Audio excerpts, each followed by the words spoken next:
سيدنا محمد كما صليت على إبراهيم وعلى آل إبراهيم في العالمين إنك حميد مجيد. قال الله تبارك وتعالى في كلامه المجيد: أعوذ بالله من الشيطان الرجيم. بسم الله الرحمن الرحيم.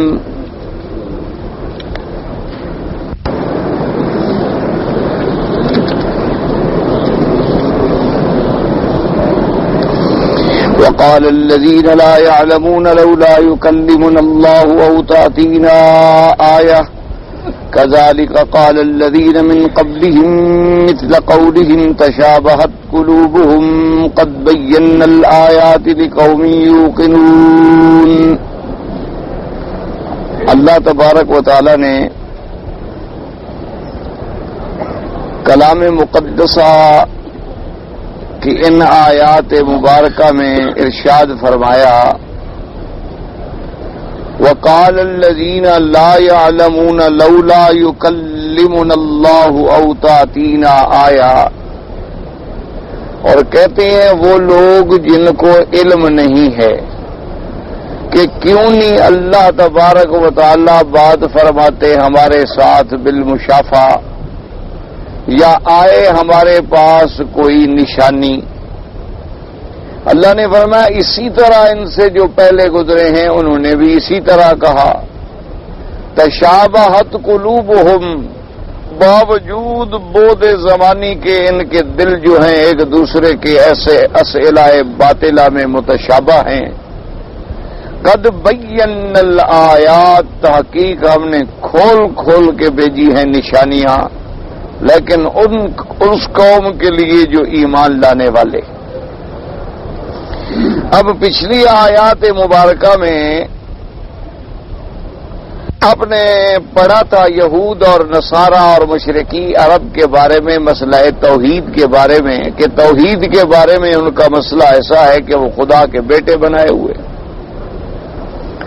یعنی خدا کو ماننے کا دعویٰ تو کرتے لیکن اللہ تبارک و تعالیٰ کو اپنے عقل سے اپنے فکر کے مطابق مانتے ہیں کہ خدا تو ہے لیکن عیسیٰ علیہ السلام بھی بیٹا ہے اس کا. اسی طرح یہودی جیسے وہ کہتے تھے کہ خدا تو ہے، ہمارا ایمان ہے، خدا ہے، بڑی عزت ہے، عظمت والا ہے، شان والا ہے، لیکن عزیر علیہ السلام اس کا بیٹا ہے.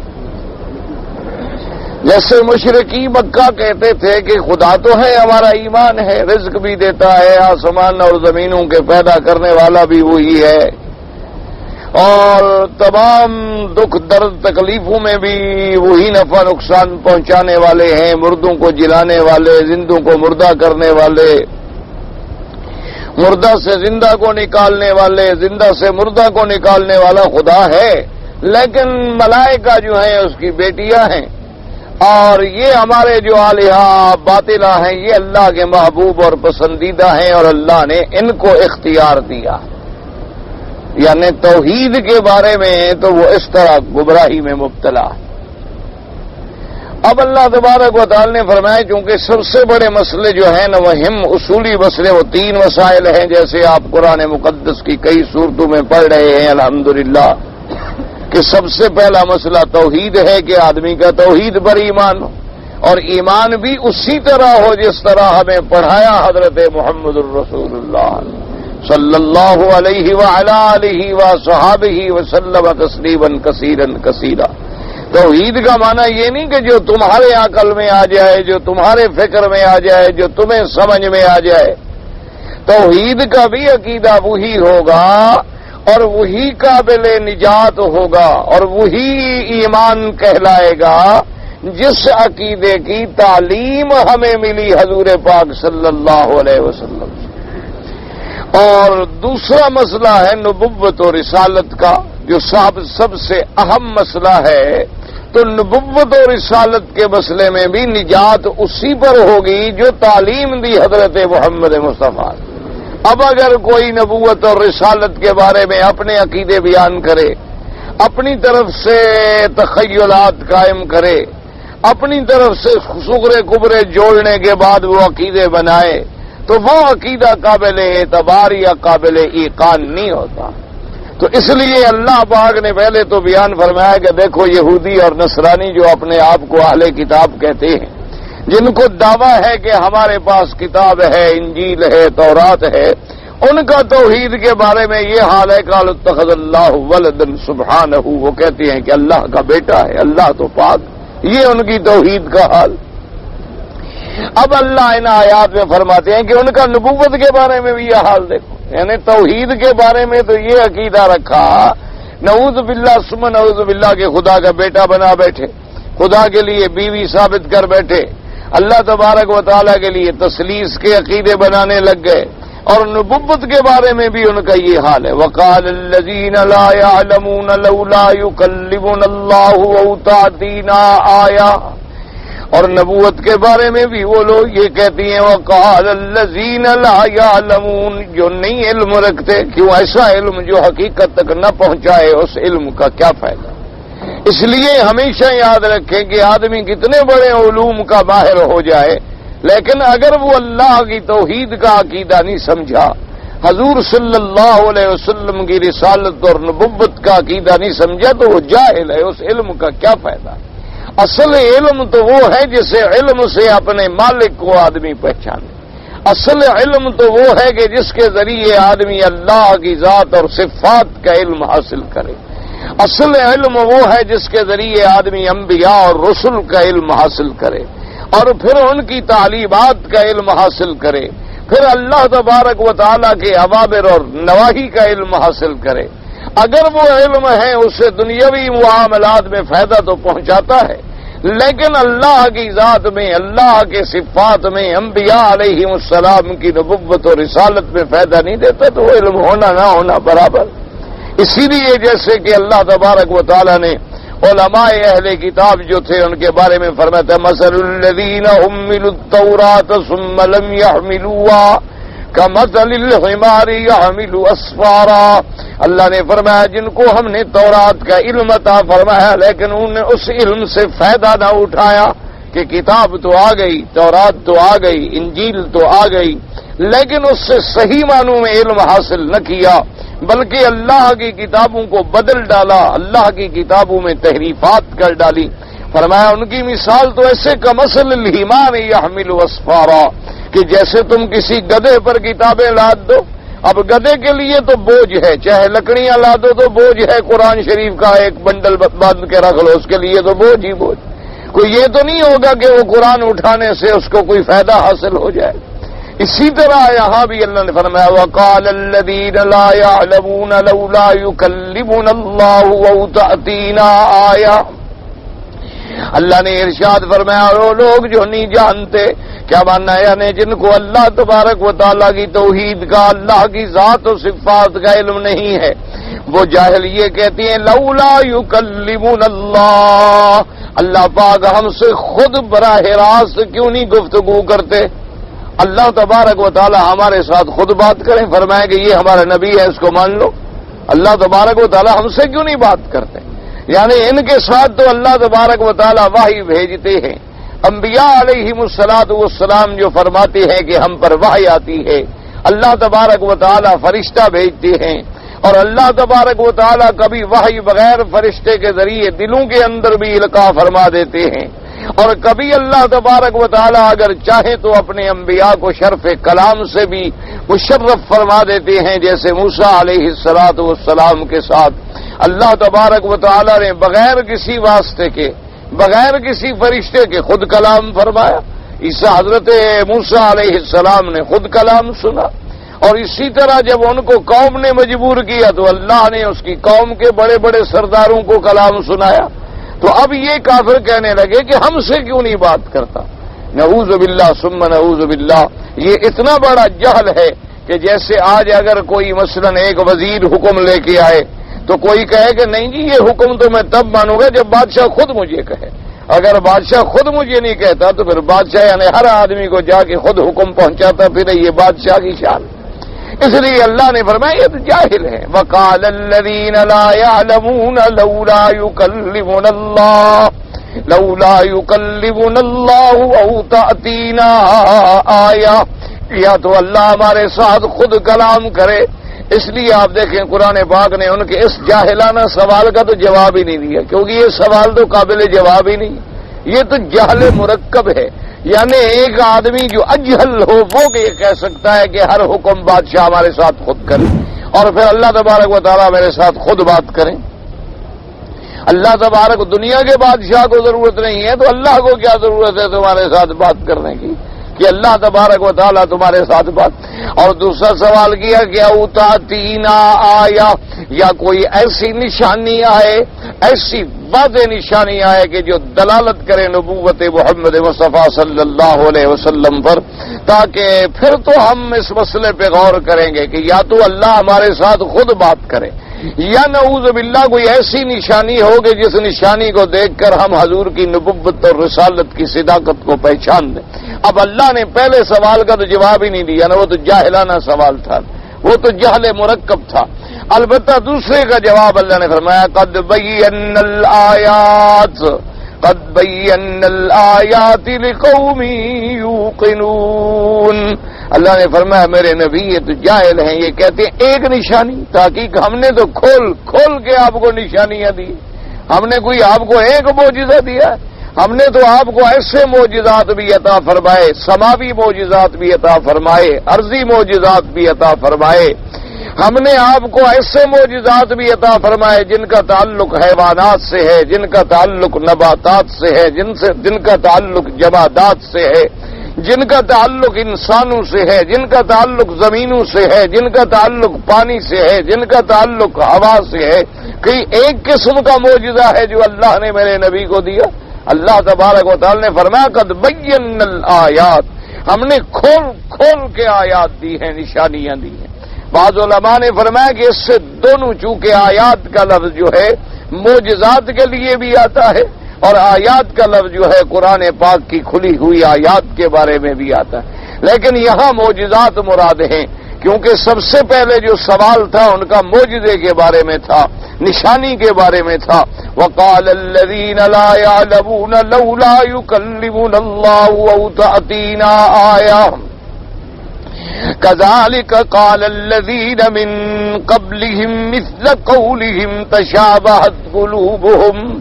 اللہ تبارک و تعالی نے فرمایا میرے مدنی صلی اللہ علیہ وسلم ان کی باتیں سن کے آپ غمگین نہ ہوں۔ كذلك قال الذين من قبلهم، اسی طرح کے سوالات، اسی طرح کی باتیں جو ہیں جو پہلے گزرے ہیں وہ بھی یہی باتیں کہتے چلے گئے، یعنی ان سے پہلے جو کافر گزرے ہیں، ان سے پہلے جو مشرک گزرے ہیں، انہوں نے بھی ایسے ایسے سوالات کیے کہ جی اللہ تبارک و تعالی نے ہمارے پاس خود براہ راست فرشتہ کیوں نہیں بھیجا؟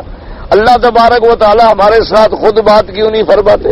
اللہ تبارک و تعالی نے فلاں نشانی کیوں نہیں عطا کی؟ تو یہ باتیں تشابہت قلوبہم، اللہ نے فرمایا ان کے دل گویا کہ ایک دوسرے کے بالکل متشابہ ہیں، یعنی باوجود اس کے کہ وہ مشرکین جو مکے میں پیدا ہوئے ان کو اب قوم نوح علیہ السلام کے کافر تو نہیں ملے نا، لیکن وہی باتیں جو انہوں نے کی تھی وہی باتیں یہ کرتے ہیں، گویا ان کے دل ملے ہوئے، ان کے دل جو ہے گویا ایک ہے کہ جو ان کے دلوں میں بات آئی وہی ان کے دلوں میں بات آئی۔ جیسے انہوں نے انبیاء علیہ السلام کو شاعر کہا اسی طرح انہوں نے بھی شاعر کہا، انہوں نے ساحر اور جادوگر کہا تو انہوں نے بھی ساحر اور جادوگر کہا، انہوں نے کاہن کہا تو انہوں نے بھی کاہن کہا، انہوں نے میرے انبیاء کو نعوذ باللہ جھوٹا کہا تو انہوں نے بھی جھوٹا کہا۔ معلوم ہوتا ہے کہ کافروں کے دل ایک دوسرے سے ملے ہوئے، جیسے ایمان والوں کے دل بھی ایک دوسرے سے ملے ہوتے ہیں، اس لیے فرمایا تشابہت قلوبہم۔ اب یاد رکھیں ایک لفظ ہوتا ہے تشابہ اور ایک لفظ ہوتا ہے تشبیہ، دونوں میں تھوڑا سا فرق ہے۔ یاد ایک لفظ ہے تشابہ، جیسے یہاں آیا تشابہت قلوبہم، اور ایک لفظ ہے تشبیہ۔ تشبیہ کے اندر یہ ہوتا ہے کہ مشبہ بہ اور مشبہ کے اندر فرق ہوتا ہے، یعنی مشبہ بہ جو ہے ہمیشہ مشبہ سے بڑا ہوتا ہے، جیسے کہ عام طور پر آپ دیکھتے ہیں محاورات میں مثال ہوتی ہے کہ زید کل اسد، کہ زید ایسے ہے جیسے شیر، تو اب شیر طاقت میں لا شک بھی ذالک بڑا ہوا ہے تو اس لیے زید کی شجاعت کو تشبیہ دی جا رہی، تو تشبیہ کے اندر، لیکن تشابہ جو ہے وہاں یہ نہیں ہوتا، وہاں دونوں برابر ہوتے ہیں، اس میں بڑائی اور اس کا تفاوت نہیں ہوتا، یعنی تشبیہ کے اندر مشبہ اور مشبہ بے میں تفاوت ہوتا ہے۔ مشبہ بے ہمیشہ بڑا ہوتا ہے، فرق ہوتا ہے مابین مشبہ و مشبہ بے، لیکن جہاں تشابہ ہو وہاں دونوں میں کوئی فرق نہیں ہوتا بلکہ تساوی اور مساوات ہوتی. تو اس لیے اللہ تبارک و تعالی نے یہاں تشبیہ کا لفظ نہیں بلکہ تشابہ کا لفظ، اس لیے اللہ تبارک و تعالی نے فرمایا کذالک قال الذین من قبلہم مثل قولہم، کذالک قال الذین من قبلہم مثل قولہم تشابہت قلوبہم. گویا ان کے دل جو ہے وہ برابر ہیں، ان کے دل جو ہے وہ مساوی ہیں، کہ جو ان کے دلوں کے اندر کفر و عناد آیا وہی ان کے دلوں کے اندر کفر و عناد آیا. جیسے ان کے دلوں کے اندر سرکشی آئی اسی طرح ان کے دلوں کے اندر سرکشی آئی. جیسے ان کے دل جو ہے وہ سخت ہو گئے اور پتھر سے بھی زیادہ سخت ہو گئے اسی طرح ان کے دل جو ہے وہ بھی پتھر سے زیادہ سخت ہو. جہاں تک آیات کا تعلق ہے فرمایا قد بینا الآیات قد بینا الآیات لقوم یوقنون تاکہ ہم نے کھول کھول کے دیے نشانیاں. اب ان سے دونوں قول بعض علماء نے فرمایا ہو سکتے، یعنی ہم نے انبیاء کی صداقت پر، انبیاء کی نبوت و رسالت پر ایسے دلائل دیے ہیں. موضوع الدرس فی اثبات النبوت والرسالہ والرد علی الیہود والنصارى، تفسیر ابن کثیر اعلان قال اللہ تعالی فی کلامہ. تو اللہ تبارک و تعالی نے ارشاد فرمایا یاد رکھے کہ ان کے تشابہ ایسے ہم نے تو کھول کھول کے نہیں شفا قد بینا الآیات لقوم یوقنون. کیوں یاد رکھیں کہ جتنے نبی آئے کس نے بھیجے؟ میرے اللہ نے. تو ساری دنیا کا کائنات کا خالق اور مالک کون ہے؟ اللہ ہے. وہ تصرف الامور کون ہے؟ اللہ ہے. رازق کون ہے؟ اللہ ہے. محیی ممیت کون ہے؟ اللہ ہے. تو اب اللہ تبارک و تعالی تک ہر بندے کی تو رسائی ہو نہیں سکتی. تو اب یہ بات ضرورت تھی کہ جو ہمارا مالک ہے، جو ملک الاملاک ہے، جو خالق ہے، رازق ہے، وہ کن باتوں سے راضی ہوگا اور کن باتوں سے ناراض ہوگا. تو اس کے رضا والے کام کون سے ہیں اور ناراضگی والے کام کون سے ہیں وہ ہمیں کیسے پتہ چلے؟ تو اس بتلانے کے لیے اللہ نے نبوت و رسالت کا سلسلہ رکھا کہ اللہ تبارک و تعالی نے ہر دور میں نبی بھیجے، ہر دور میں رسول بھیجے، پیغمبر بھیجے، اپنی کتابیں نازل فرمائیں. اس کے اندر واضح فرمایا کہ یہ میرے اوامر ہیں، یہ میرے نواہی ہیں، یہ حلال ہے، یہ حرام ہے، یہ متشابہات ہیں. یہ کام کرو گے تو مولا راضی ہو جائے گا اور تمہیں جنت نصیب فرما دیں گے، اور اگر یہ کام کرو گے تو تمہارے لیے جہنم ہوگی. تو انبیاء علیہم الصلاۃ والتسلیم اگر نہ آتے تو پھر خدا تک رسائی کا اور کوئی ذریعہ ہی نہیں ہو سکتا کہ کیسے آدمی اللہ تبارک و تعالیٰ سے معلوم کرے کہ میرا اللہ آپ کس بات پہ راضی ہے. اچھا، اور اگر صرف اللہ تبارک و تعالیٰ کتابیں بھیج دیتے تو تب بھی ہر آدمی کتاب پڑھ کے علم حاصل نہ کر سکتا. نماز کا حکم آ گیا کہ نماز پڑھو، لیکن بھی کیسے پڑھیں؟ تو اب اللہ نے اپنے پاک پیغمبر سیدنا محمد الرسول اللہ صلی اللہ علیہ وعلا آلہ وصحابہ وسلم تسلیما کثیرا کثیرا کو بھیجا.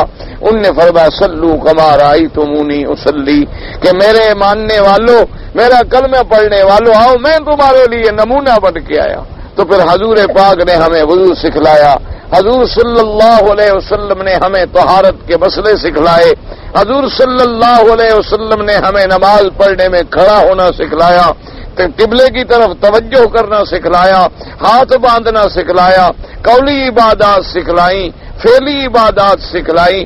ہر عمل کا نمونہ بن کے ہمیں بتلا دیا کہ اس پہ عمل کرو گے تو اللہ راضی ہو جائے، اور اگر تم یہ کام کرو گے تو پھر اللہ ناراض ہو جائے. اور پھر انبیاء علیہم السلام کی صداقت کے لیے، ان کی سچائی کے لیے، ان کی حقانیت کے لیے اللہ نے انہیں معجزات عطا فرمائے. اور وہ معجزات جو ہیں، سب سے پہلی بات تو یہ ہے، یاد رکھو کہ میرے پاک نبی کی جو نبوت و رسالت ہے اور جو شریعت ہے، یہ سب سے بڑا معجزہ، سب سے بڑا معجزہ تو میرے پاک نبی کی شریعت ہے. سب سے بڑا معجزہ جو ہے وہ تو دین اسلام ہے کہ 1400 سال گزر گئے، تمام دنیا کے قوانین میں رد و بدل ہو گئے، تمام دنیا کے قوانین میں ترامیم کرنا پڑی، تمام دنیا کے قوانین ختم ہو گئے، مٹ گئے، بنانے والوں نے مان لیا کہ غلط ہے، اب اس کو تبدیل کیا جائے، لیکن اللہ تبارک و تعالیٰ کے قانون میں نہ آج فرق آیا اور نہ قیامت تک کوئی فرق آئے، اور نہ وہ کسی تبدیلی کا محتاج ہے اور نہ وہ کسی رد و بدل کا محتاج ہے۔ اگر ابتدائے زمانے میں اللہ نے کوئی حکم بھیجے تو اپنے بندوں پہ رحم فرمائی کہ ذرا نرمی میں نئی نئی شریعت آ رہی ہے، اسلام آ رہا ہے، ایمان آ رہا ہے، اور لوگ ان مسائل کے عادی نہیں ہیں، ان کے لیے رعایت کی گئی، اور جب اسلام راسخ ہو گیا تو حکم بھی پکا ہو گیا، اور حضور کی زندگی میں یہ فیصلہ ہو گیا، الیوم اکملت لکم دینکم واتممت علیکم نعمتی ورضیت لکم الاسلام دینا۔ اللہ نے فرمایا ہم نے دین مکمل کر دیا، ہم نے اپنی نعمت پوری کر دی، ہم نے آپ کے لیے پسندیدہ دین جو ہے وہ دین اسلام عطا فرما دیا۔ اور میرے آقا خاتم الانبیاء نے فرمایا ترکتکم علی البیضاء لیلھا کنہارھا او کما قال النبی صلی اللہ علیہ وسلم۔ حضور نے فرمایا کہ میری امت میں تمہیں ایک چمکتی ہوئی رات، چمکتی ہوئی شریعت دے کے جا رہا ہوں۔ حضور صلی اللہ علیہ وسلم نے فرمایا ترکتکم علی البیضاء، میں نے تمہیں چاندنی میں چھوڑا ہے، میں نے تمہیں روشن شریعت عطا کی ہے، لیلھا کنہارھا، اس کی رات بھی ایسے چمکتی ہے جیسے دن چمک رہا، یعنی شریعت اسلام میں کسی قسم کا ابہام نہیں، شریعت اسلام میں کسی قسم کا الجھاؤ نہیں، شریعت اسلام کے اندر کسی قسم کی کوئی ایسی بات نہیں ہے جو لا ینال ہو، یعنی کوئی ایسا مہمہ ہو جو حل نہ ہو رہا ہو، کوئی ایسی چیزتا ہو جس کا جواب نہ بن پاتا ہو، کوئی ایسا قانون ہو جس کو سمجھایا نہ جا سکتا ہو، بڑی واضح ترین نعمتیں عطا فرمائی۔ اور پھر جہاں تک معجزات کا تعلق ہے، بعض انبیاء کو معجزات ملے ہیں، زمین کے ملے ہیں لیکن آسمانوں کے نہیں ملے، بعض انبیاء کو معجزات ملے جن کا تعلق انسانوں سے، بعض انبیاء کو معجزات ملے جن کا تعلق صرف حیوانات سے ہے، بعض انبیاء علیہم السلام کو معجزات ملے جن کا تعلق جمادات سے۔ اب جیسے دیکھیں حضرت داؤد علیہ السلام کے لیے اللہ نے پہاڑوں کو مسخر کر دیا کہ جب داؤد علیہ السلام ذکر فرماتے تو پہاڑ بھی ساتھ ذکر فرماتے۔ اسی طرح اللہ نے ان کے ہاتھ میں لوہے کو نرم کر دیا کہ اب آپ لوہا ہے اس کو آگ میں ڈالیں گے وہ گرم ہوگا، وہ ایک خاص ڈگری پہ پہنچے گی آگ اور جا کے لوہا پگلے گا، پھر آپ اس کو ماریں گے، پھر ٹھنڈا کریں گے، پھر گرم کریں گے، پھر ٹھنڈا کریں گے۔ اللہ نے اپنے نبی کے ہاتھ میں اس لوہے کو ایسے نرم کر دیا تھا جیسے موم نرم ہوتی ہے کہ جدھر چاہو موڑ دو، جدھر چاہو توڑ دو، جدھر چاہو جگا دو، جدھر چاہو جو چاہو بنا دو۔ فرمایا وَأَلَنَّا لَهُ الْحَدِيدَ، ہم نے ان کے ہاتھوں میں لوہے کو نرم کر دیا اور حکم دیا نعمل سابغات وقدر فی السرد واعملوا صالحا۔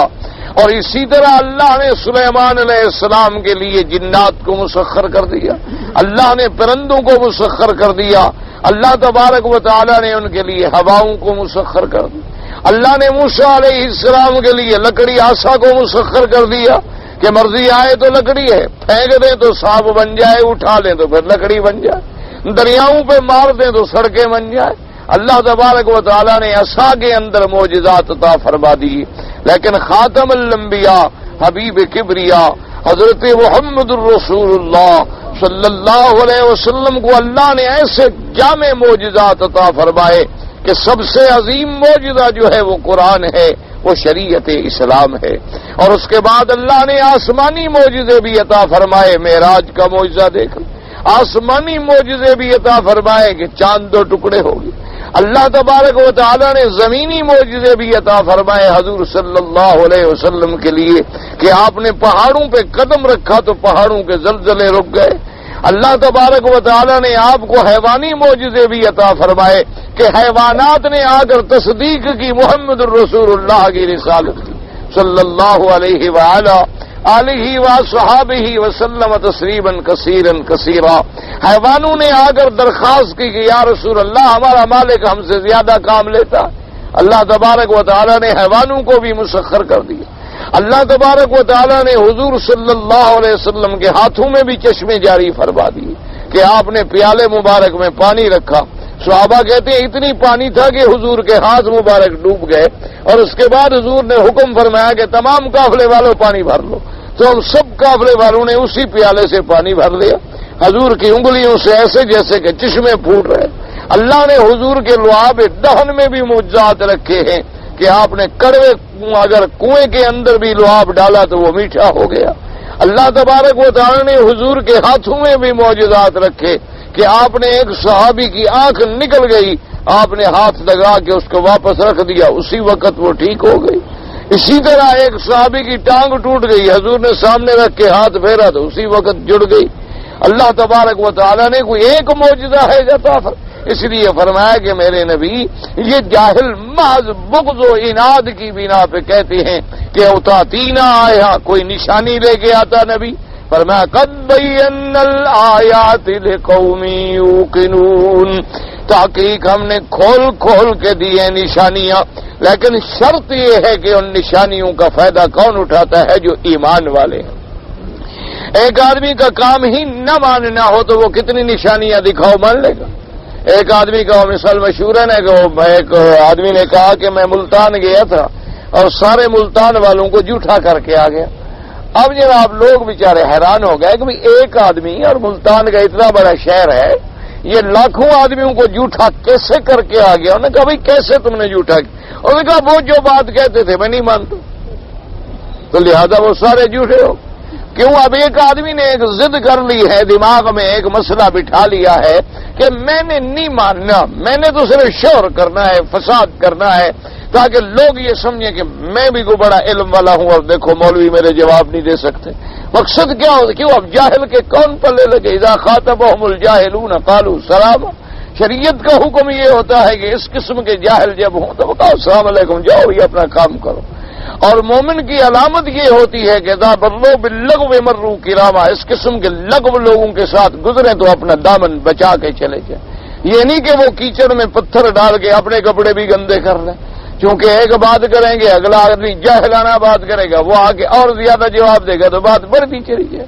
تو اس لیے اللہ نے فرمایا ہم نے تو بڑی نشانیاں دی ہیں, لیکن نہ ماننے والے میرے نبی کے معجزے بھی نہیں مان, نہ ماننے والے میرے مدنی محمد مصطفیٰ کی نبوت و رسالت کو بھی نہیں مان, نہ ماننے والے حضور صلی اللہ علیہ وسلم پر نازل کتاب کو بھی نہیں مان.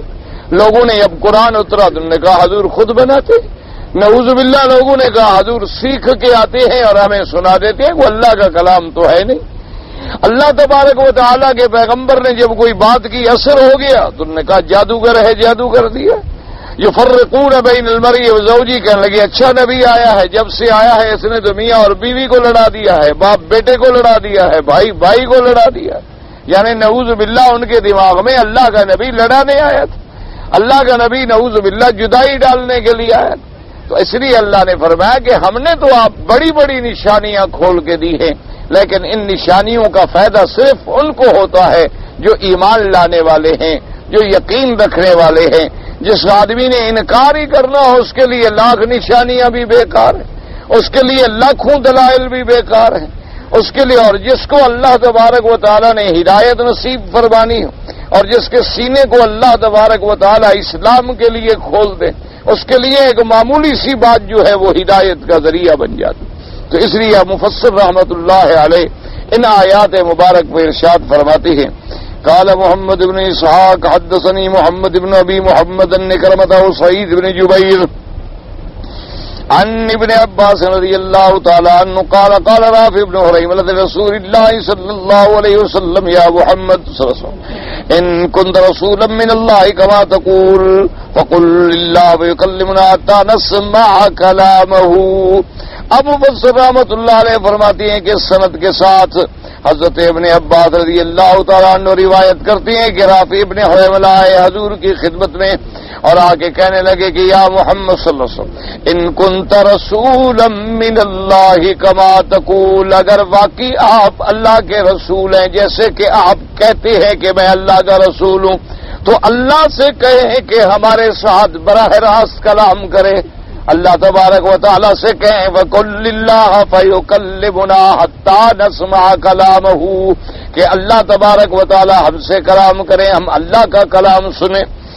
فَأَنزَلَ اللَّهُ تَبَارَكَ وَتَعَالَى فِي ذَلِكَ مِنْ قَوْلِهِ, اللہ پاک نے یہ آیات مبارک نازل فرمائی وَقَالَ الَّذِينَ لَا يَعْلَمُونَ لَوْلَا يُكَلِّمُنَا يكلمنا الله أو تأتينا آية.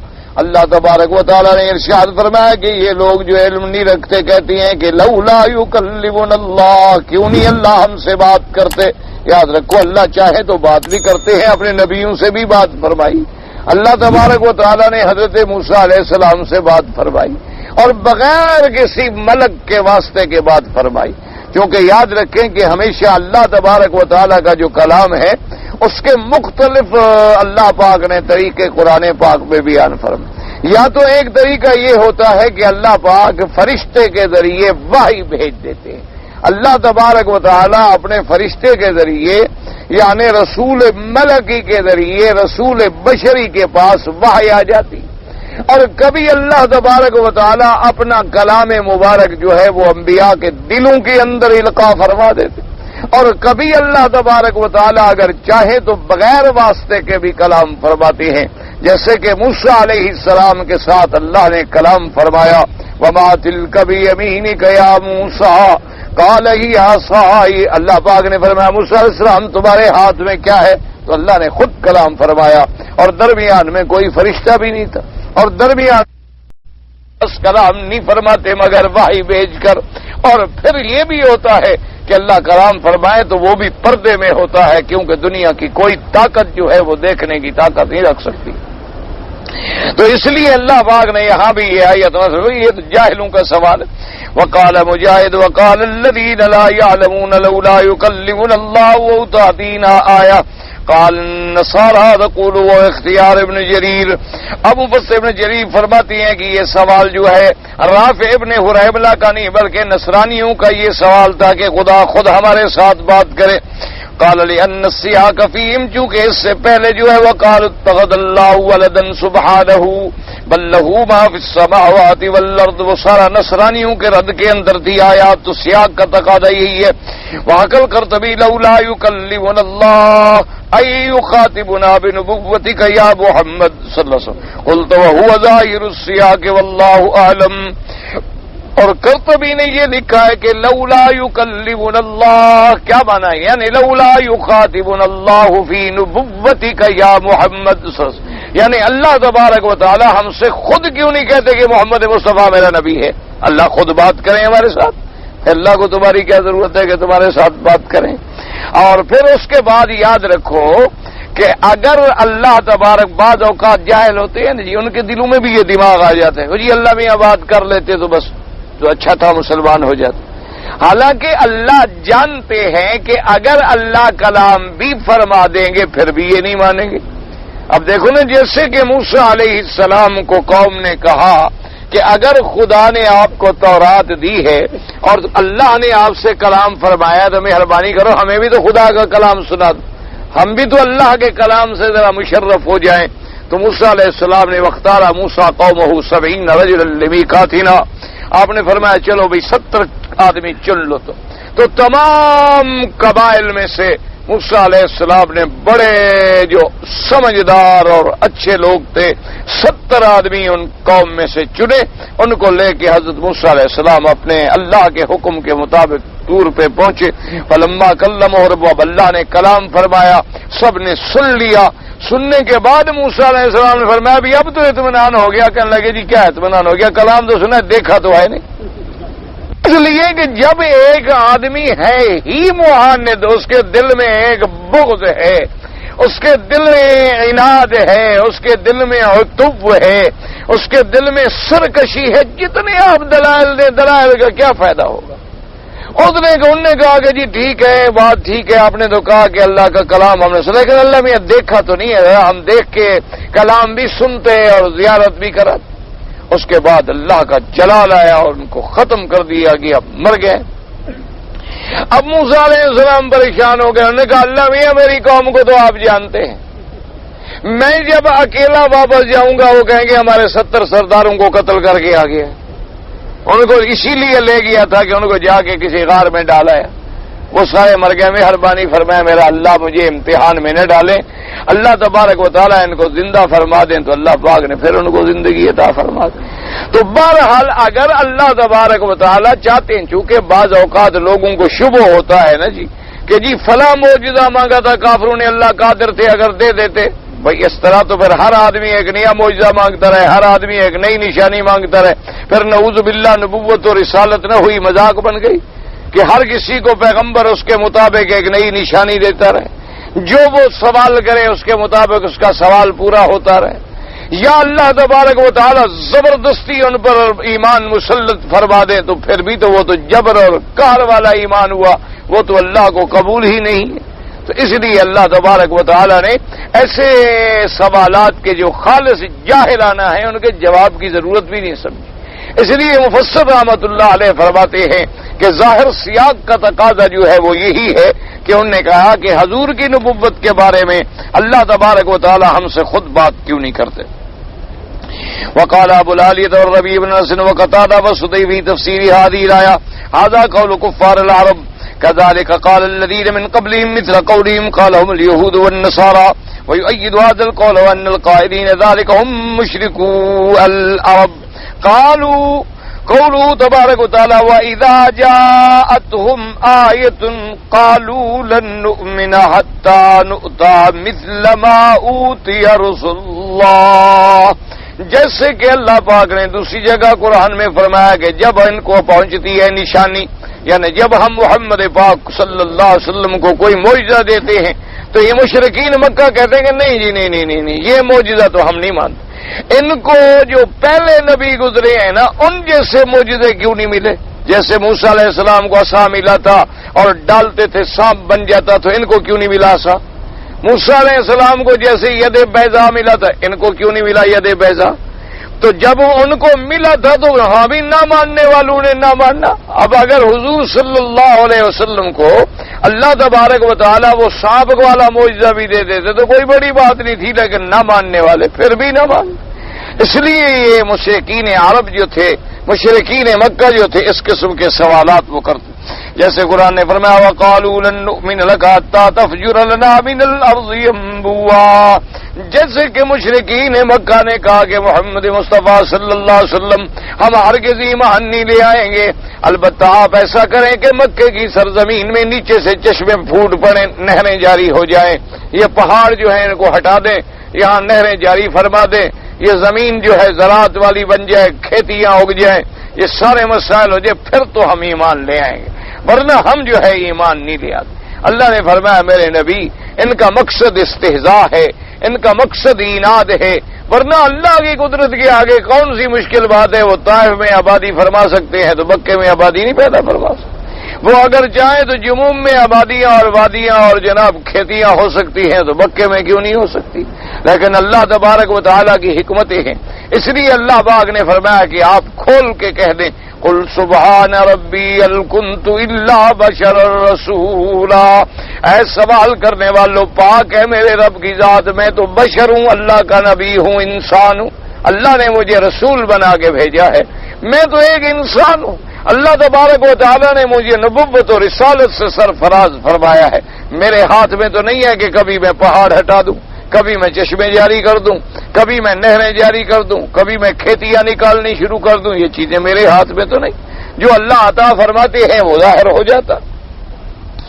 اس لیے مفسر رحمۃ اللہ علیہ فرماتے ہیں کہ اللہ نے فرمایا کہ جواب دے دیں قل سبحان ربی هل کنت الا بشر رسولا. وقوله تبارک وتعالی وقال الذین لا يرجون لقاءنا لولا انزل علینا الملائکۃ او نرى ربنا. اللہ نے فرمایا کہ جن کو قیامت کا ایمان نہیں، ہمارے لقاء کا ایمان نہیں ہے، وہ یہ کہتی ہیں کہ فرشتے ہمارے سامنے کیوں نہیں آ کے بات کرتے، اور خدا ہمارے سامنے آ کے خود کیوں نہیں بات کرتا تاکہ ہم خدا سے خود بات کریں. وقوله تبارک وتعالی بل یرید کل امرئ منهم ان یؤتى صحفا منشرا. اللہ نے فرمایا بلکہ یہ کافر تو یہ کہتے ہیں کہ آسمان سے ہمارے نام لکھی ہوئی کھلی ہوئی ایک کتاب اترے، اس میں نام لکھا ہوا ہو کہ فلان ابن فلان ہم آپ کو حکم دیتے ہیں میرے نبی پر ایمان لے آؤ، ہم سب پر ایک ایک صحیفے اتریں کھلے ہو. الی غیر ذلک من الآیات الدالۃ علی کفر مشرکی العرب وعتوهم وعنادهم وسؤالهم ما لا حاجۃ لهم به انما هو الكفر والمعاندہ كما قال من قبل من الأمم الخالية من أهل الكتابين وغيرهم. یعنی اس کے علاوہ بھی جو چیزیں ظاہر کرتی ہیں کہ مشرکین عرب کے دلوں کے اندر جو سرکشی تھی، ان کے دلوں کے اندر جو اناد تھا، وہ ایسے ایسے سوال کرتے تھے جن کا کوئی مسئلہ نہیں، کوئی تعلق نہیں، کوئی حاجت نہیں ہے. مقصد صرف کیا تھا کہ وہ کفر اور اناد اپنا ظاہر کرتے تھے. جیسے ان سے پہلے بھی امتیں گزری ہیں، ان سے پہلے بھی کتابوں والے گزرے، انہوں نے بھی ایسے ایسے سوالات کیے جن کا حقیقت سے بھی کوئی تعلق نہیں، محض بغض اور اناد میں وہ سوال کرتے تھے. کبھی کہتے تھے کہ لولا یکلمنا اللہ او تاتینا آیا، اور کبھی کہتے تھے کہ لولا انزل علینا الملائکۃ او نرى ربنا، اور کبھی کچھ کہتے کبھی کچھ کہتے. ان کا مقصد ہدایت نہیں تھا، ان کا مقصد عناد تھا، ان کا مقصد استہزاء تھا، ان کا مقصد استکبار تھا. اللہ تبارک و تعالی تو سب جانتے، ورنہ اللہ نے جتنی انبیاء بھیجی ہیں سب کو اللہ نے نشانیاں عطا فرمائی، سب کو اللہ تبارک و تعالی نے معجزات عطا فرمائے. فرماتی ہیں سالو قال الکتاب ان تنزل علیہم کتابا من السماء فقد سالوا موسى اکبر من ذلك وقالوا ارنا اللہ جہرۃ. اللہ نے فرمایا کہ جیسے اہل کتاب آپ سے سوال کرتی ہیں ان تنزل علیہم کتابا من السماء کہ آسمان سے کتاب براہ راست اترے، اور پھر یہ دیکھتے بھی رہیں کہ کتاب آ رہی ہے. اچھا اب جب کتاب آ بھی جائے کہیں گے پتہ نہیں جی ہمیں تو یہاں تک نظر آئی، اوپر سے پتہ نہیں کیا ہوا. اب اس کا کیا علاج ہوگا؟ پھر اس کا کوئی علاج، کیونکہ جس نے نہ ماننا ہو اس کو آپ جتنا ہی دکھلائیں. وہ مثال مشہور ہے نا کہ ایک کوئی پیر صاحب تھے تو ان کی بیوی ان کی پیری نہیں مانتی تھی، کیونکہ بیویاں جو ہے نا یہ اکثر مانتی نہیں ہے. ویسے حقیقت جو ہے نا ہوتا بھی ایسا ہے کہ بیوی جو ہے وہ عام طور پہ چاہے کتنا بڑا آدمی بزرگ بن جائے بیوی بزرگی نہیں مانتی. تو بہرحال وہ پیر صاحب اس کو روز کہیں کہ دیکھو اتنے لوگ میرے مرید ہیں، لاکھوں لوگ مجھے سلام کرتے ہیں، اور تم پتہ نہیں کوئی ایسے مٹی کی بنی ہوئی ہو کہ میری کسی بات کا تم پر اثر ہی نہیں ہوگا. چھوڑو چھوڑو، بڑا دیکھا پیر ہو تم. خیر جی ایک دن وہ اللہ جانے قصہ ہے حقیقت بھی ہے، یہ کسی نے واقعہ لکھا ہے، خدا بہتر جانے. تو ایک دن پیر صاحب کو جو غصہ آیا نا جی تو انہوں نے جناب اپنے مکان کے اوپر اڑ کے دکھا دیا کہ دیکھو میں اڑتا ہوا جا رہا. تو اب جناب بڑے خوش ہو کے آئے کہ آج تو بیوی میری بزرگی آخر مان ہی لے گی نا، وہ زمین سے اوپر اڑنا کو مذاق تو نہیں ہوتی. انہوں نے کہا کہ دیکھو آج تو میں اڑ رہا تھا. اچھا اسی لیے ٹیڑھے لگ رہے تھے تم تھے وہ، اسی لیے ٹیڑھا ٹیڑھا اڑ رہے تھے، تمہاری اڑان جو تھی وہ ٹھیک نہیں تھی. اس نے کہا ادھر جا رہے تھے کہ ادھر جا رہے تھے تم تھے. تو میں نے سمجھ لیا تھا کہ واقعی تم ہی ہو گئے، کیونکہ کوئی اور پیر ہوتا تو سیدھا تو اڑتا نا، تم تو ٹیڑھے اڑ رہے. جب نہ ماننا ہو تو اب اڑتا ہوا آدمی بھی ٹیڑھا نظر آتا. اسی لیے مثال ہے نا کہ بھی اگر آدمی نے نہ کھیلنا ہو، جب کھیلنا نہ ہو تو آنگن ٹیڑھا نظر آتا. تو جب اللہ تبارک و تعالی جانتے ہیں کہ یہ ایمان تو نہیں لے آتے، محض استکبار ہے کہ جی ہمارے اوپر کتاب اترے، اب تمہارے اوپر جو کتاب اترے کہاں تک دیکھو گے تم؟ تمہاری نظر کی وسعت ہے کہاں تک؟ تمہاری نظر کہاں تک جائے گی؟ چلو اگر تمہیں دکھلا بھی دیا جائے گا یہ جناب آسمان پھٹ گیا کتاب آ گئی، تم کو کیا پتہ جی آسمان پہ کیسے کون فرشتے نے بھیجی؟ خدا نے بھیجی. پھر اس کے بعد کیسے تمہیں مطمئن کیا جائے؟ اچھا جی اللہ نبیوں سے کہتے جی فرشتہ خود کیوں نہیں آتا؟ اللہ نے فرمایا میرے مدنی صلی اللہ علیہ وسلم. اب دو باتیں ہیں کہ یا تو فرشتے کو ہم اس کی شکل میں بھیجیں، ہم جبریل علیہ السلام کو حکم دیں گے بھی اپنی شکل میں جاؤ اور مکے والوں کو جا کے کہہ دو کہ میرا نبی سچا ہے. اگر جبریل آئے اپنی شکل میں یہ تو ویسے مر جائیں گے تو پھر ایمان کون لے آئے گا؟ اگر جبریل علیہ السلام اپنی شکل میں آئے تو جن کو دیکھنے کے بعد اللہ کے نبی بے ہوش ہو گئے کہ جب جبریل علیہ السلام اپنی شکل میں آئے تو حضور بے ہوش ہو گئے، اور حضور صلی اللہ علیہ وسلم کو ہوش میں لانے کے لیے جبریل نے فوراً اپنی شکل بدلی، پھر انسان کی شکل میں آیا، جلدی جلدی اترے، آگے حضور کو سینے سے لگایا، یا محمد انت رسول اللہ وانا جبریل، کیوں ڈر رہے ہیں؟ میں جبریل ہوں، آپ اللہ کے رسول ہیں. حضور نے فرمایا اتنے تمہارے پر ہیں؟ انہوں نے کہا حضور میرا تو 600 پر ہے، اللہ کے فرشتوں کے تو 5,000 پر ہیں، یہ تو سارا 600 پر ہے میرا. مجھ سے تو ایسے فرشتے بھی ہیں جن کے 5,000 پر ہیں، اور جب اللہ اپنے جلال میں حکم دیتے ہیں تو کل وزغا، وہ اللہ کے ہیبت اور جلال کے سامنے ایسے ہو جاتے ہیں جیسے ایک اپنا وزغا کہتے ہیں، یہ جو کرلی پھرتی ہے گھروں کے اندر، اتنی بن جاتے ہیں اور ان کو جرت نہیں ہوتی کہ بات کر سکیں۔ اور جب اللہ کا حکم جاری ہوتا ہے تو فرشتوں میں بے ہوشی طاری ہو جاتی۔ تو اب اتنی تو اللہ نے فرمایا میرے نبی، یہ بدبخت جو کہتے ہیں فرشتہ آئے، تو فرشتے کو جو ہم بھیجیں اس کی شکل میں بھیجیں یا کیا بھیجیں؟ اگر فرشتہ آئے اپنی شکل میں تو یہ دیکھ نہیں سکتے، اگر فرشتے کو ہم بھیجیں انسان کی شکل میں تو اسی طرح للبس علیہم، پھر بھی تو بات الجھ گئی، کہیں گے یہ تو بشر کا ویس ہے، اندر ہے پتہ نہیں وہ ہے یا اور ہے، بات تو پھر وہی کی وہی رہ گئی، بات تو وہی کی وہی رہ گئی، تو فرشتے آنے کا ان کو فائدہ کیا ہوا؟ اسی لیے ہم اپنا نبی اس جنس سے بھیجتے ہیں کہ جو پیدا ہو، ولادت کا دور گزرے، رضاعت کا دور گزرے، جوانی کا دور گزرے، بڑھاپے کا دور گزرے، علم کا دور گزرے، محنت کا دور گزرے، جو خندق کھودنی پڑے تو ساتھ کھڑے ہو کے کھدوائے، جو کعبہ بنانا پڑے تو کندھے پہ پتھر اٹھا کے خود کعبے میں لگائے، تاکہ کسی قسم کا دیکھنے والے کو شبہ نہ رہے۔ اس لیے ہم اپنے انبیاء کو جن سے بشر سے بھیجتے ہیں، ان کے سوال کرنے کا تو مقصد ہی اناد ہے، کبھی کہتے ہیں خدا بات کرے، کبھی کہتے ہیں فرشتہ آ جائے، کبھی کہتے ہیں کتاب بھیج دو۔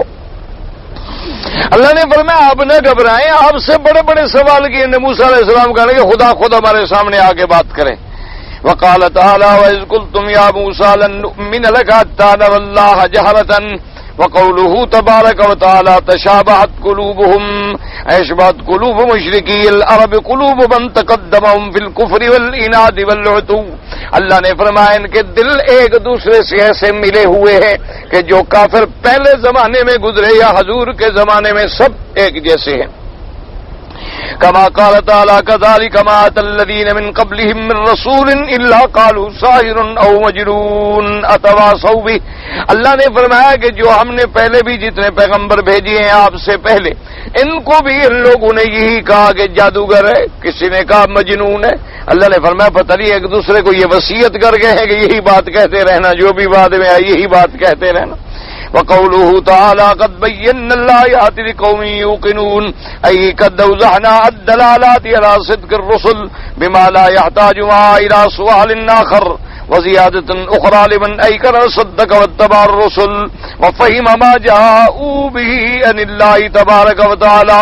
اللہ نے فرمایا ہم نے کھلی کھلی نشانیاں دے دی اپنی صداقت انبیاء پہ، اب ان نشانیوں کے بعد کسی اور نشانی کی ضرورت نہیں ہے، لیکن شرط اس کے لیے کہ جو ایمان لائے، رسولوں کی اتباع کرے اور یقین رکھے کہ وہ جو کچھ کہتی ہے وہ اللہ تبارک و تعالیٰ کی طرف سے ہوتا ہے۔ وَأَمَّا مَنْ خَتَمَ اللَّهُ عَلَىٰ قَلْبِهِ وَسَمْعِهِ وَجَعَلَ عَلَىٰ بَصَرِهِ غِشَاوَةً، اگر ہاں وہ لوگ جن کے دلوں پہ اللہ نے خود مہر فرما دی ہے، ان کے کانوں پہ بھی اللہ نے مہریں کر دی، ان کی آنکھوں پہ اللہ نے پردے ڈال دیے، ان کے لیے کتنی بھی نشانیاں آ جائیں وہ ایمان نہیں لے آئیں گے۔ فَأُولَٰئِكَ كَانَ اللَّهُ فِيهِم مِّنَ الَّذِينَ حَقَّتْ عَلَيْهِمْ كَلِمَةُ رَبِّكَ لَا يُؤْمِنُونَ وَلَوْ جَاءَتْهُمْ كُلُّ آيَةٍ حَتَّىٰ يَرَوُا الْعَذَابَ الْأَلِيمَ۔ اللہ نے فرمایا ان الذین حقت علیہم کلمۃ ربک، میرے مدنی سرکار ان پر تو اللہ کی تقدیر کا فیصلہ جو ہے وہ ثابت ہو گیا ہے، ان کو جتنی بھی نشانیاں دکھلاؤ یہ ایمان نہیں لے آئیں گے حتیٰ یروا العذاب العلیم، لیکن یہ اس دن مانیں گے جس دن قیامت کا عذاب دردناک دیکھیں گے، اور اس دن ماننے کا فائدہ نہیں ہوگا، کیونکہ ماننے کا فائدہ تب ہوتا ہے جب دنیا میں ہو، مرنے کے بعد وہ سب ٹھیک ہو جائیں گے، پھر تو سب کسی نے ماننا۔ جب جہنم سامنے آ گئی، جب جنت سامنے آ گئی، جب تمام معاملات ہمارے آنکھوں کے آگے آ گئے، پھر تو ماننا نہ ماننے کا کوئی مسئلہ ہی نہیں۔ اصل ماننا تو یہ ہے کہ ہم دنیا میں مانیں کہ جو اللہ کے رسول فرماتے ہیں وہ حق ہے، جو اللہ کے پیغمبر نے ارشاد فرمایا ہے وہ صدق ہے۔ اللہ آپ کو بھی اور مجھے بھی نصیب فرمائے۔ ایک شاگرد آپ کا فوت ہو گیا، اللہ مغفرت فرمائے، اللہ پاک سے جنت الفردوس نصیب فرمائے، اور جتنے طلباء بھی فوت ہو گئے اور جتنے لوگ بھی فوت ہو گئے حاجی سب کو اللہ جنت الفردوس نصیب فرما دے، اور جتنے زندہ ہیں ہم سب کو ہدایت نصیب فرمائے اور خاتمہ ایمان پہ فرمائے۔ کسی کے گھر میں کوئی چیز دیتا ہے ہدیے کے طور پر تو سحر کرتا ہے. اللہ ایسے ساحروں کے فتنے سے بچائے. اور ہم کیا کہہ سکتے ہیں؟ یاد رکھو سحر کرنا اور سحر پہ عقیدہ رکھنا جو ہے وہ کفر ہے. حضور صلی اللہ علیہ وسلم نے فرمایا کہ جو لوگ جادو کا علم پڑھتے ہیں اور پھر اس پر یقین بھی رکھتے ہیں، جادو ہے لیکن اس کا پڑھنا بھی حرام ہے، اس پہ عمل کرنا بھی حرام ہے، عقیدہ رکھنا بھی حرام ہے. اللہ تبارک و تعالی ہر مسلمان کو ساحرین کے فتنے سے بچائے. اور ہمارے پاس تو بھئی ان کے فتنے سے بچنے کے لیے اللہ کے قرآن کے سوا کوئی بات نہیں ہے کہ آدمی قرآن پڑھے، آیت الکرسی پڑھے، آخری صورتیں پڑھے، یا وہ دعائیں جو حضور پاک صلی اللہ علیہ وسلم نے سکھلائی ہیں وہ پڑھتا رہے. اللہ پاک محفوظ رکھیں گے. دکان ہے فلاں، تو اس کا ہم کیا کر سکتے ہیں بھئی؟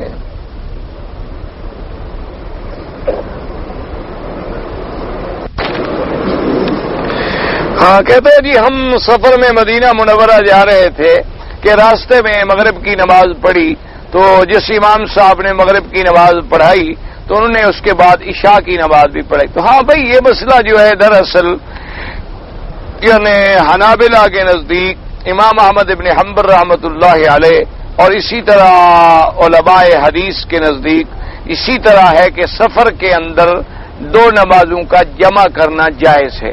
کیا معنی؟ یعنی ظہر اور عصر، مغرب اور عشاء. یعنی ظہر کی نماز پڑھ لی اور اس کے بعد تکبیر کہہ کے عصر کی بھی پڑھ لی تو دو نمازیں ان کے نزدیک جمع کرنا جو ہے ٹھیک ہے. اسی طرح مغرب بھی اور عشاء بھی تو جمع کر لی، کوئی بات نہیں. اور احادیث مبارک میں بھی جمع کرنے کی حدیثیں موجود ہیں. امام ابو حنیفہ رحمۃ اللہ علیہ کے نزدیک بھی جمع کرنا جو ہے جائز ہے، لیکن ان کے نزدیک تھوڑی سی تفصیل ہے.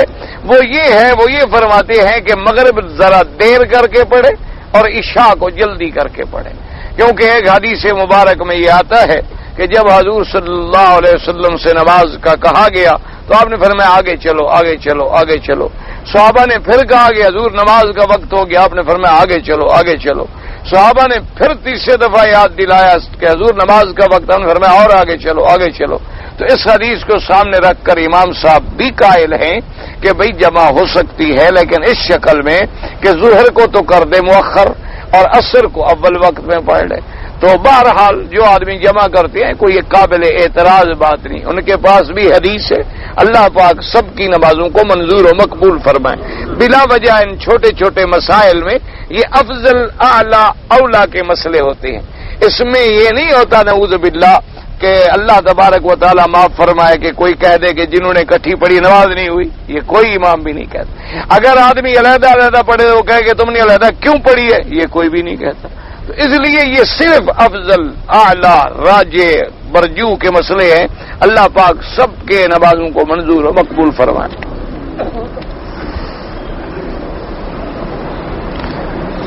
اب آپ نے پتہ نہیں کیا لکھا ہے، کویتی کے قریب ہم نے حج کیا. مجھے کیا پتا بھی کویتی مسجد کویتی کے قریب آپ نے حج کیا تو ہم کیا کریں آخر، میں کیا پتا ہے. بہرحال انشاءاللہ سب مینا میں اللہ قبول فرمائے.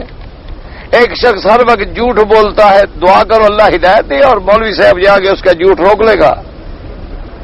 کہتا ہے جی میں جدے میں مقیم ہوں اور میں نے جدے سے احرام باندھا تھا اور احرام باندھنے کے بعد میں نفل پڑھنا بھول گیا. کوئی بات نہیں، کوئی دم شم نہیں.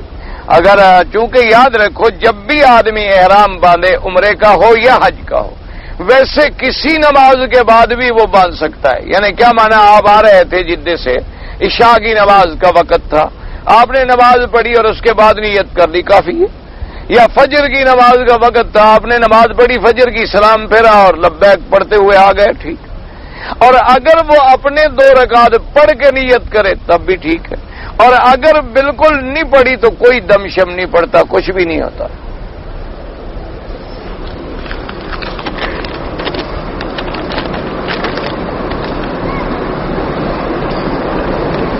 انبیاء علیہم الصلاۃ والسلام کے بدن کو اللہ نے جو گندی چیزیں ہیں ان سے محفوظ رکھا ہے، کیونکہ ایک تو حضور کو خوشبو مبارک بڑی پسند تھی، اور حضور صلی اللہ علیہ وآلہ وسلم اس امت کے امام اور نبی بنے ہیں جس امت کے بارے میں اللہ نے قرآن میں فرمایا ان اللہ یحب التوابین ویحب المطہرین، تو اس لیے حضور صلی اللہ علیہ وسلم کو ہر وہ چیز جو چیزیں گندگی والی تھیں ان سے اللہ نے محفوظ رکھا۔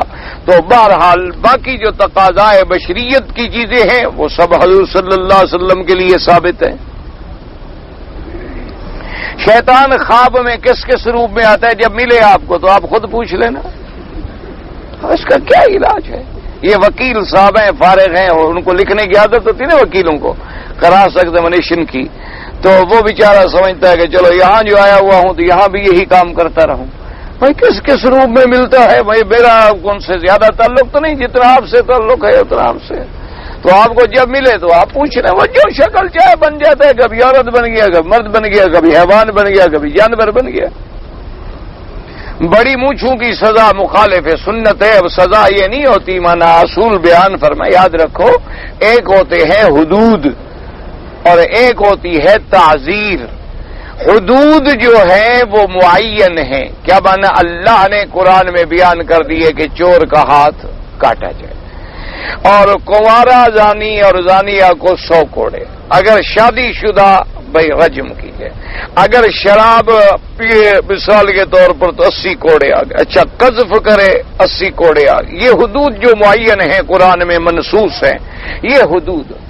بعض وہ چیزیں ہوتی ہیں، ایسے جرم ہوتے ہیں جن پر حد کا ذکر نہ قرآن مبارک میں ہے نہ منصوص علی لسان رسول اللہ صلی اللہ علیہ وسلم۔ وہاں کیا ہے؟ وہاں ہوتی ہے تعزیر۔ تعزیر کا کیا معنی کہ قاضی حالات کے مطابق جتنی مناسب سمجھے گا سزا دے دے گا، کہ حد تو ہے نہیں۔ اچھا، اور وہ تعزیر کبھی اتنی بھی زیادہ ہوتی ہے کہ وہ حد سے بھی آگے چلی جاتی ہے، کیونکہ حالات کا تقاضا یہ تھا۔ تو اس لیے ہمیشہ یاد رکھیں کہ ہر حکم میں حدود کا ذکر نہیں ہوتا کہ بھی ایک آدمی، اب اسی طرح ایک آدمی مجھے کٹا کے ایک آدمی اپنا پیشاب پی لے تو کتنی حد مارے، ایک آدمی اگر پخانہ کھا جائے تو اس پر کیا حد ہے؟ تو ہم کہیں گے لا حد مانا بس زیادہ کھاتا رہے۔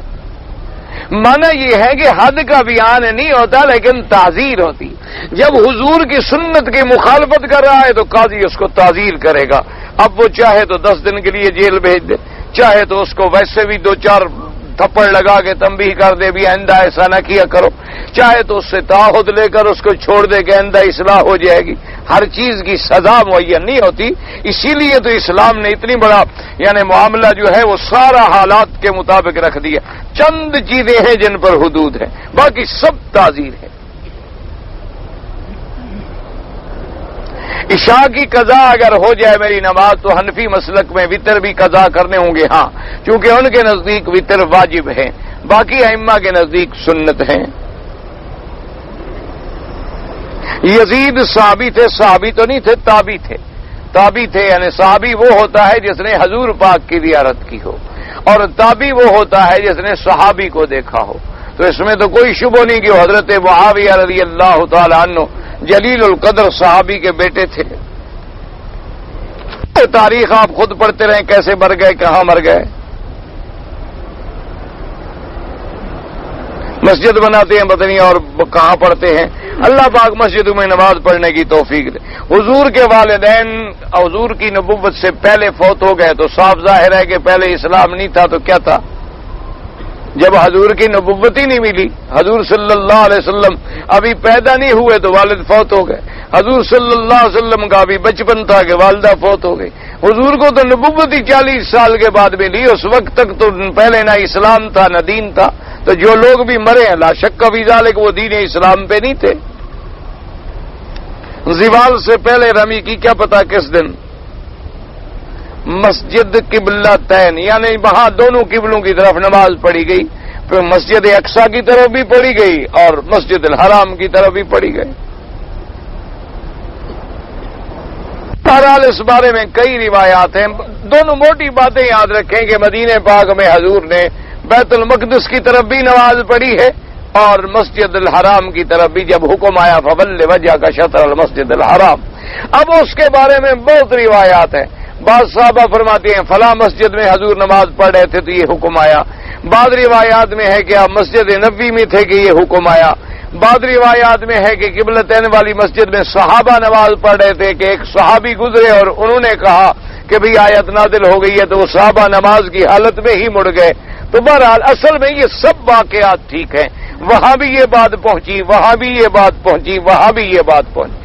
وجہ یہ ہوتی ہے کہ جس کو جو بات معلوم ہو وہ اتنی بیان کرتا ہے. اب جیسے دیکھیں نا, کسی نے کہا کہ حضور پاک نے لبیک کب پڑھا حج پہ, تو انہوں نے کہا جی مسجد ذی الحلیفہ میں. اور دوسری روایت میں آ گیا کہ نہیں جب حضور سواری پہ بیٹھے نا تو سواری سیدھی ہوئی تو حضور نے لبیک پڑھا. اچھا بات صاحب نے کہا نا جب وہ سواری حضور کی آگے بیدا اونچائی آ جاتی ہے نا, آپ ذی الحلیفہ سے نکلے تو آگے پہلے اونچائی آ جاتی, اس اونچی جگہ پر چڑھی تو پھر حضور نے لبیک پڑھا. تو حضرت ابن عباس فرماتے سب سچ کہہ رہے ہیں, کیونکہ مسجد تھی چھوٹی, تو جو حضور کے قریب بیٹھے تھے انہوں نے تو مسجد میں سن لیا کہ حضور نے لبیک پڑھا. جب حضور اونٹنی پہ چڑھے تو پھر زیادہ لوگوں نے سن لیا کہ حضور نے اونٹنی پر بھی لبیک پڑھا. اور جب وہ اونٹنی اونچی جگہ پہ آ گئی تو اب سب نے سن لیا کہ حضور نے لبیک پڑھا. تو جس صحابی نے جتنی سنا اتنی روایت کر دی, کیونکہ اپنی طرف سے کوئی لفظ بڑھا تو سکتا نہیں. تو اس لیے یہ سب باتیں ٹھیک ہوتی ہے, کوئی اختلاف نہیں ہوتا. حضرت عصر کی نماز کے بعد سجدہ حرام ہے, سجدہ منع ہے احناف کے نزدیک, چونکہ ایک حدیث مبارک میں ہے جب تک کہ سورج نہ ڈوبے. باقی ائمہ کے نزدیک حرم کے اندر اجازت ہے. اور حضرت عثمان نے کہتا ہے جب عمرہ نہیں کیا تو ان پر دم پڑ گئی, تو حضور تو دم دے کے گئے تھے, آپ کو پتہ ہی نہیں ہے. حضور نے جب احرام کھولا تو سب نے دم دی, وہیں باقاعدہ دم احسار ذبح ہو گئی. پھر حضور عمرہ قضا کرنے کے لیے بھی تشریف لے آئے. اسی لیے تو صحیح حدیثوں میں موجود ہے نا کہ حضور نے فرمایا کہ اٹھو بھائی دم ذبح کرو, تو سب صحابہ چپ. حضور ناراض ہو گئے, غصے میں آ گئے, آپ خیمے میں تشریف لے گئے. آپ نے بی بی ام سلمہ سے فرمایا کہ عجیب بات ہے کہ میں نے صحابہ کو حکم دیا ہے اور میرے حکم نہیں مانتے. میں نے حکم دیا کہ جانور ذبح کرو, ہم روک دیے گئے, ختم, دم پڑ گئی ہم پر. تو بی بی نے کہا حضور آپ کے حکم نہ ماننے کا تو سوال ہی پیدا نہیں ہوتا. صحابہ ابھی بھی انتظار میں بیٹھے ہیں کہ شاید اللہ قرآن نازل کر دے کہ جاؤ داخل ہو مکے میں. تو اس انتظار میں آپ پہلے اپنا جانور ذبح کریں, پھر دیکھیں صحابہ کیا کرتے ہیں. حضور صلی اللہ علیہ وسلم تشریف لے گئے, اپنا جانور ذبح کیا, اب سب نے اٹھ کے جانور ذبح کہا. اب تو امید ختم ہو گئی, اب تو حضور نے بھی دم دے دی, احرام کھول دیا, تو اب ہم کیا کر سکتے ہیں. تو پھر حضور صلی اللہ